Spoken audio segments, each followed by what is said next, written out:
Il y a très longtemps, bien avant que les routes ne coupent les collines et que les lumières électriques ne volent la nuit aux étoiles, quand la terre d'Abaka n'était encore qu'un cercle de cases rondes blotties entre des collines rondes comme des seins de géantes endormies et une rivière qui chantait jour et nuit comme une mère berçant son enfant dans un berceau de pierre et d'écume, naquit une fille que l'on nomma Uku. Dès son premier cri, les femmes qui l'avaient mise au monde, les mains encore tachées de sang et de terre, murmurèrent entre elles qu'un esprit particulier l'habitait, car ses yeux déjà grands semblaient voir au-delà des visages, au-delà des sourires de circonstance, comme si elle percevait les ombres cachées derrière chaque regard, et sa peau, même à la naissance, avait la douceur et la chaleur du miel sauvage que les abeilles cachent dans les troncs creux des baobabs.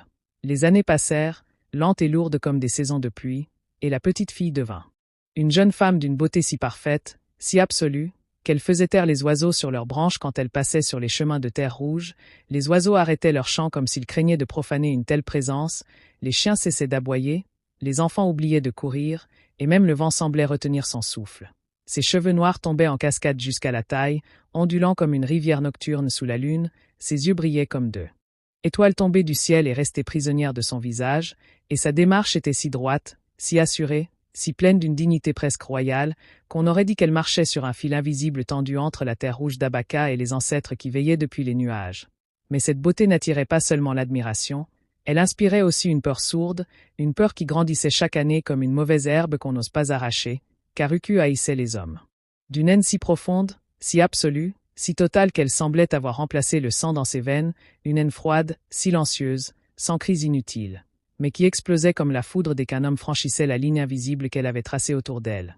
Elle ne souriait jamais, ne riait jamais, ne parlait presque jamais, et quand un homme osait seulement poser les yeux trop longtemps sur elle, ou pire, effleurer son bras, ses poings partaient comme l'éclair, rapides, précis. Impitoyables, laissant derrière eux des mâchoires brisées, des arcades fendues, des corps recroquevillés de douleur sur le sol poussiéreux. Les hommes d'Abaka, même les plus costauds, même les chasseurs capables d'abattre un buffle d'un seul coup de lance, même les lutteurs qui faisaient trembler la terre lors des grandes fêtes sous le baobab sacré, avaient appris à détourner le regard quand elle passait, à baisser la tête, à retenir leur respiration jusqu'à ce qu'elle soit loin, car ils savaient tout ce qui arrivait à ceux qui oubliaient la règle, ne jamais toucher Uku, ne jamais lui parler trop longtemps, ne jamais la regarder trop fixement. Certains portaient encore les cicatrices de ses coups, d'autres boitaient légèrement depuis le jour où elle les avait frappés avec une force qu'aucune femme du village n'était censée posséder, une force que les anciens disaient venir d'un esprit guerrier enfermé dans le corps d'une jeune fille. Une force née de la colère et de la douleur, les femmes chuchotaient qu'elle était possédée par l'esprit d'une lionne blessée qui protège ses petits jusqu'à la mort. Les enfants la regardaient de loin avec un mélange de fascination et de terreur, comme on regarde un serpent magnifique dont on sait qu'il peut tuer d'un seul regard, et les hommes, eux, se contentaient de murmurer entre eux, la voix basse, les yeux fuyants, « Reste loin d'elle, elle n'est pas comme les autres. » Ainsi Uku vivait seule dans une petite maison de terre au bord du village, belle comme une déesse descendue sur terre pour punir les mortels, mais crainte comme un orage prêt à tout dévaster, et personne, absolument personne, n'osait lui demander pourquoi elle était devenue ainsi, pourquoi ses yeux si lumineux semblaient toujours porter le poids d'une nuit sans fin, pourquoi sa bouche si parfaitement dessinée ne s'ouvrait que pour crier ou menacer. Pourquoi elle marchait comme si le monde entier était son ennemi et qu'elle était prête à le combattre jusqu'au dernier souffle.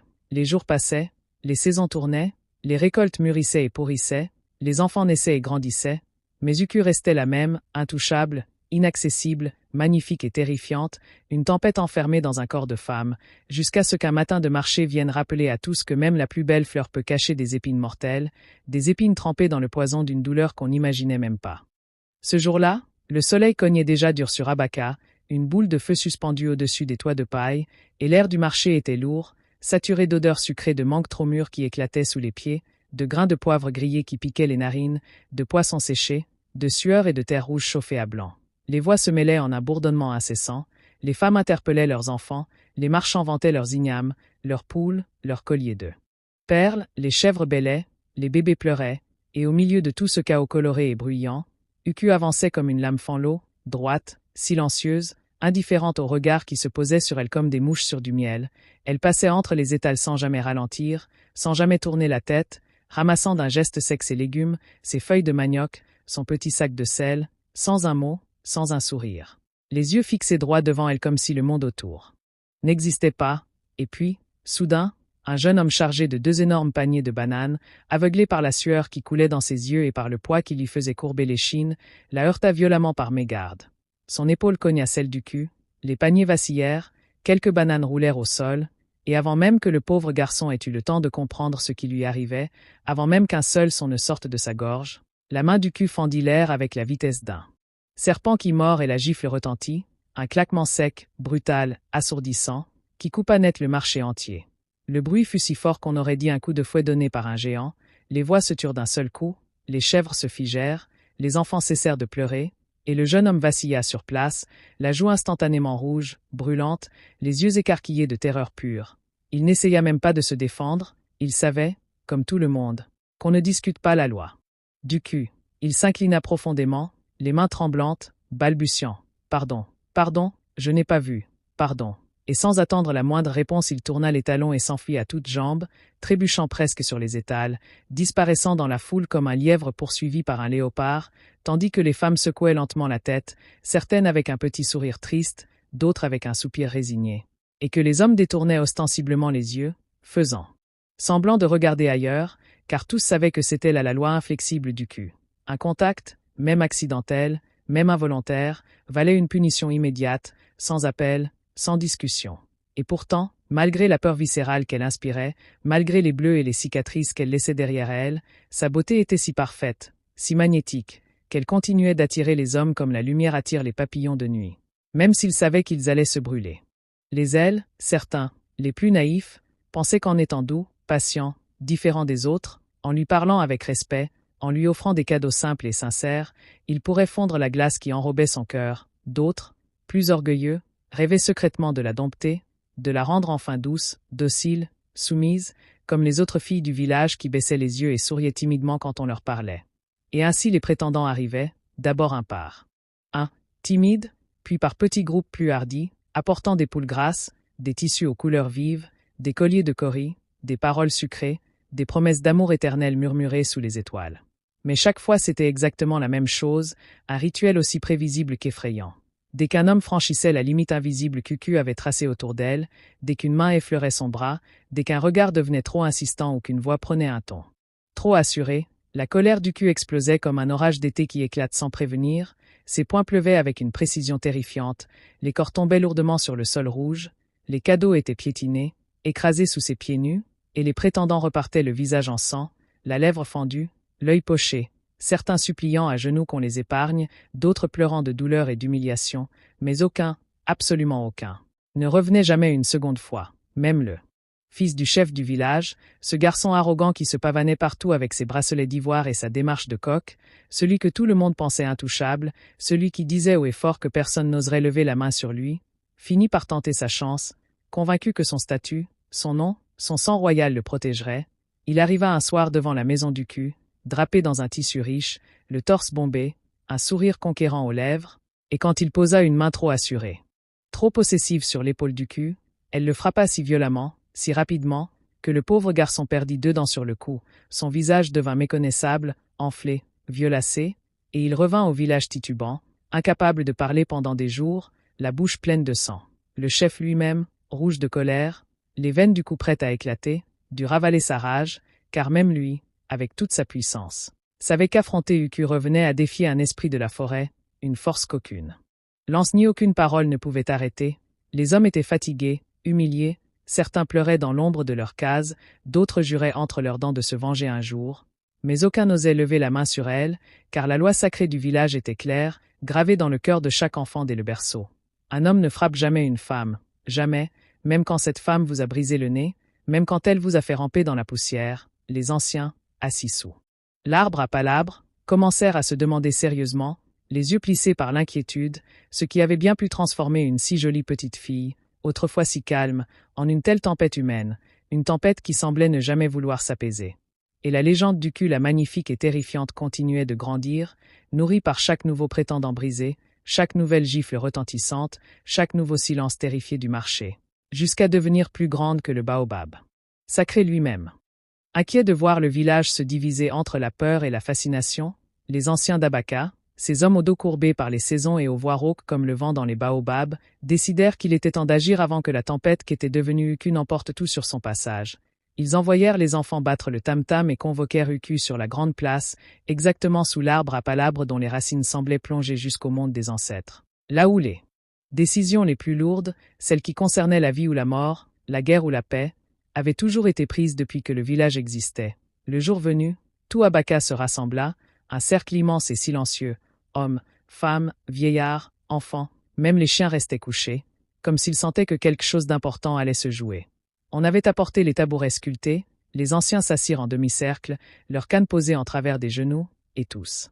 Les regards convergèrent vers l'entrée de la place quand Uku apparut, seul, marchant d'un pas lent mais assuré, le menton haut, les épaules droites, les yeux fixes comme deux lames d'obsidienne. Elle s'arrêta au centre du cercle, droite comme un hiroko, sans une once de peur, sans un tremblement, et le silence devint si dense qu'on aurait entendu une fourmi marcher sur une feuille. Les anciens commencèrent, l'un après l'autre, la voix grave. « Uku, fille d'Abaka. Pourquoi haïssais-tu les hommes à ce point? Pourquoi frappes-tu chaque prétendant qui ose t'approcher? Pourquoi fais-tu couler le sang là où il devrait y avoir des rires et des mariages ?» Elle les regarda tous, un à un, sans baisser les yeux, et répondit d'une voix claire, froide, tranchante comme une lame neuve. « Je ne laisserai jamais un homme me contrôler. Jamais. » Puis elle se tut, lèvres serrées, comme si ces mots avaient tout dit, comme si plus rien n'avait besoin d'être ajouté. Les anciens insistèrent, posèrent encore des questions, cherchèrent à comprendre d'où venait cette haine, ce mur de glace et de feu, mais Uku resta muette, immobile, statue vivante au milieu de la place, jusqu'à ce qu'il n'ait plus de mots et la laisse repartir, perplexe, troublée, le cœur lourd d'un mystère encore plus grand qu'avant. Quelques jours plus tard, alors que le soleil déclinait derrière les collines et que l'air se chargeait de l'odeur fraîche de la rivière, Uku descendit au ruisseau chercher de l'eau, son pot de terre équilibré sur la tête. Le chemin était glissant après la petite pluie de l'après-midi, une pierre mouillée trahit son pied, elle glissa, tomba lourdement, le pot se brisa en mille éclats, et une douleur vive lui transperça la cheville. Elle grimaça, tenta de se relever. Mais la douleur était trop forte, un fermier qui passait. Par là, un homme tranquille qui rentrait des champs, vit la scène et se précipita, mu par la simple bonté. Il s'agenouilla, voulut prendre son pied pour voir la blessure, peut-être l'envelopper d'une feuille pour arrêter le sang. Mais à l'instant où sa main effleura sa peau, Uku, croyant à une nouvelle agression, réagit comme la foudre. Son poing partit, frappa le fermier en pleine figure avec une force terrible, l'envoya rouler à la renverse. Elle se releva malgré la douleur, boitant, les yeux flamboyants, et hurla « Ne me touche jamais !» Tandis que l'homme, la lèvre fendue, le nez en sang, se relevait péniblement en répétant, la voix brisée. « Je voulais seulement t'aider, seulement t'aider. » Il s'éloigna en titubant, laissant Uku seul au bord de l'eau, le cœur battant, la peur et la colère mêlées. L'histoire fit le tour d'Abaka plus vite que le vent, on chuchota partout. Elle a frappé un homme qui voulait seulement l'aider. La peur grandit encore, mais la curiosité aussi. Pourquoi une simple main tendue déclenchait-elle une telle rage? C'est alors que le prince, fils unique du roi, jeune homme fier et courageux, fasciné depuis toujours par cette femme que personne n'osait approcher, décida qu'il serait celui qui la conquérirait. Il envoya des messagers avec des cadeaux somptueux. Tissus teints des couleurs de l'arc-en-ciel, fruits rares venus des terres lointaines, bijoux d'or et d'ivoire qui brillaient comme des étoiles. Jour après jour, il se présenta lui-même devant sa porte, sans jamais la toucher, parlant doucement, respectueusement, et, chose incroyable, Uku le laissa approcher un peu plus que les autres. Elle ne souriait pas, ne baissait toujours pas la garde, mais elle ne le frappait pas non plus. Le village entier retint son souffle. Le prince allait-il réussir là où tous avaient échoué? Un soir, sous une lune ronde et argentée, il l'invita à marcher le long du ruisseau. Pour la première fois, Uku accepta. Ils marchèrent côte à côte, silencieux, le bruit de l'eau comme seule musique, et le prince, croyant sentir un léger dégel, osa enfin prendre sa main. Ce fut l'erreur fatale. En une fraction de seconde le visage d'Uku se transforma, la colère explosa comme un volcan longtemps endormi, ses yeux devinrent brasiers. Et avant que le prince ait pu esquisser un geste, les coups pleuvaient, puissants, rapides, impitoyables, poings, coudes, genoux, jusqu'à ce qu'il s'écroule au sol, le corps couvert de bleu, le visage tuméfié, à peine conscient. Les gardes, tapis dans l'ombre, accoururent, le ramassèrent comme un enfant et le ramenèrent au palais en courant. Quand la nouvelle se répandit, le village resta bouche bée. Même le prince n'avait pas été épargné. Le roi, réveillé en pleine nuit, entra dans une colère noire, frappa du pied, hurla que cette femme avait franchi la ligne, et convoqua immédiatement Uku au palais, exigeant des explications devant tout le peuple rassemblé. Le lendemain, la tension était si lourde qu'on aurait pu la couper au couteau, et Abaka entier attendait, le cœur battant, de voir ce qui allait se passer quand la fille de feu et de glace se tiendrait enfin devant le roi.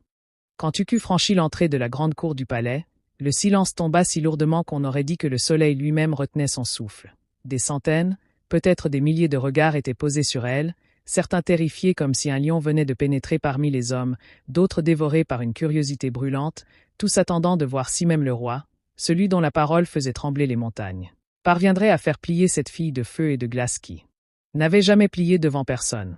La poussière rouge collait encore à ses pieds nus, sa cheville était enflée à cause de sa chute de la veille, mais elle s'avança, toujours aussi droite, toujours aussi fière, le menton haut, les épaules ouvertes, comme si elle marchait vers une bataille et non vers un jugement. Le roi, assis sur son trône d'ivoire et de peau de léopard, les bracelets d'or scintillant à ses poignets, la regarda arriver et, quand elle fut au centre de la cour, il se leva. D'un bond, le visage durci par la colère, et sa voix tonna comme le tonnerre qui roule sur les collines. « Pourquoi as-tu frappé mon fils? Pourquoi as-tu osé lever la main sur le futur roi d'Abaka? Parle, femme, ou je te ferai regretter d'être née. » Le silence devint encore plus dense.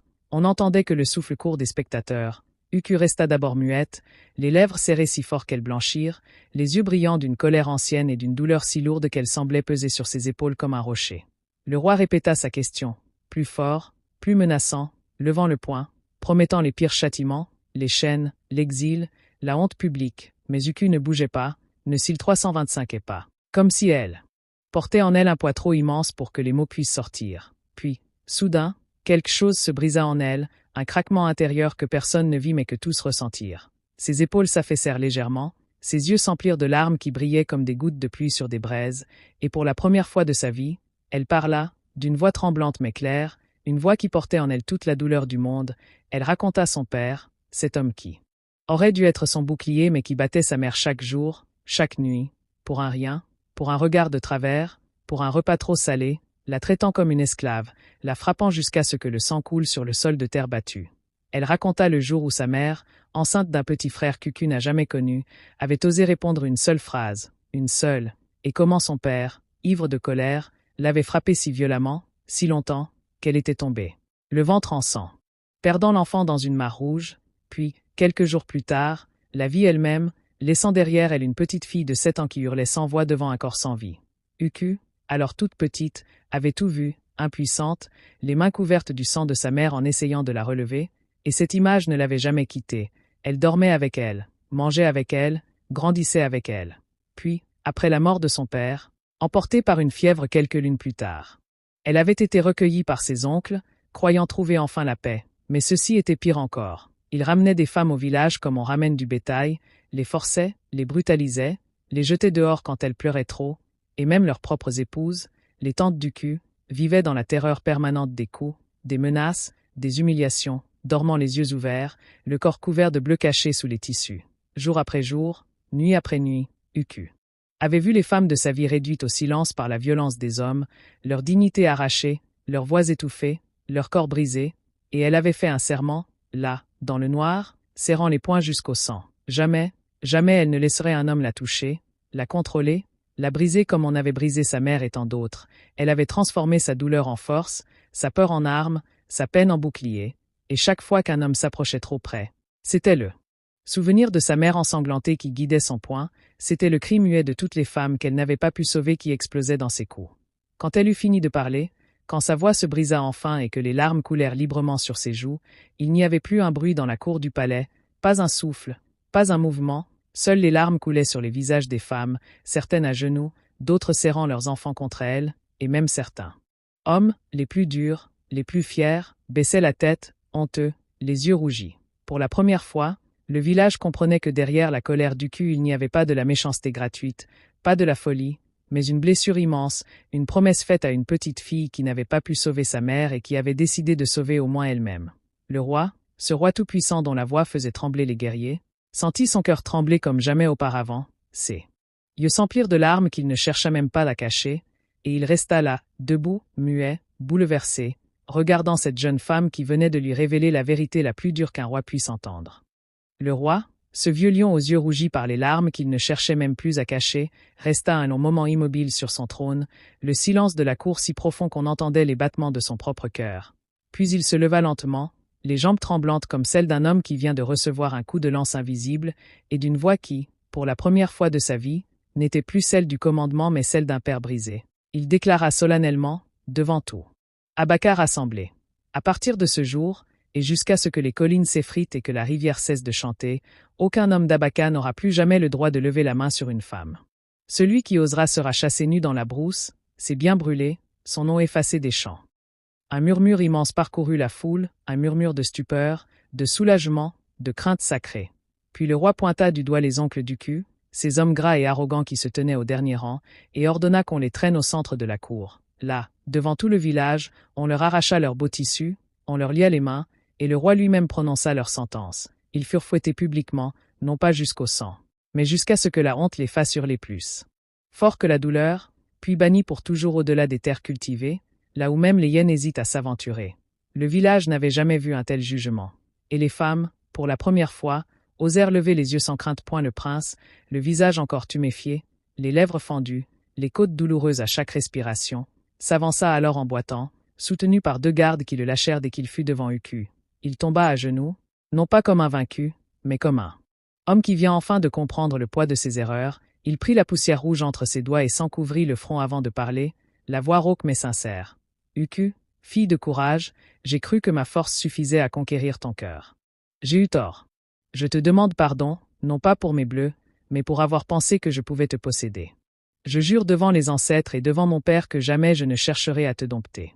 Si un jour tu me choisis, ce sera comme mon égal, ma sœur d'armes, ma protectrice autant que je serai le tien. Et il resta là, à genoux, la tête baissée, attendant point Uku le regarda longuement, les larmes encore sur ses joues, le cœur battant si fort qu'elle croyait que tout le village l'entendait. Elle vit dans ses yeux quelque chose qu'elle n'avait jamais vu chez un homme. Le respect, le vrai, celui qui ne demande rien en échange. Lentement, très lentement, la glace qui entourait son cœur depuis tant d'années commença à fondre, non pas d'un coup, non pas parce qu'on l'avait forcé, mais parce que pour la première fois elle voyait des hommes capables de reconnaître leurs erreurs, de changer, de protéger au lieu de détruire. Elle tendit la main, non pas pour frapper, mais pour relever le prince. Leurs doigts se touchèrent, et ce fut elle qui choisit de serrer sa main, fort, comme 2 guerriers scellant une alliance. Point des mois plus tard, le village entier célébra leur mariage, non pas comme on célèbre la soumission d'une femme, mais comme on célèbre la rencontre de 2 forces qui se reconnaissent enfin. Il n'y eut pas de larmes de tristesse, seulement des chants plus forts, des danses plus hautes, des rires plus libres. Les femmes marchaient désormais la tête plus haute, les épaules dégagées d'un poids invisible. Les hommes apprenaient à parler au lieu de frapper, à écouter au lieu d'ordonner. La peur qui avait si longtemps régné céda peu à peu la place au respect véritable. Uku ne devint jamais douce comme les autres filles, elle resta forte, droite, parfois encore sévère, mais elle sourit enfin parfois, d'un sourire rare et précieux comme l'eau au cœur de la saison sèche, et quand elle prenait la main du prince, c'était toujours elle qui choisissait de le faire, et lui serrait cette main comme on serre une épée qu'on sait fidèle. L'histoire d'Uku et de sa douleur devint une légende que les mères racontaient le soir, assises autour du feu, à leurs filles pour leur apprendre qu'on peut transformer la souffrance en force invincible, et à leurs fils pour leur apprendre que la vraie puissance n'est pas dans le poing qui frappe, mais dans le cœur qui sait protéger sans détruire, qui sait demander pardon, qui sait respecter. Les champs devinrent plus fertiles, comme si la terre elle-même était soulagée. Les enfants riaient plus fort, couraient plus librement. Et des générations plus tard, quand les vieux racontaient l'histoire sous l'arbre à palabres, ils disaient encore, les yeux brillants.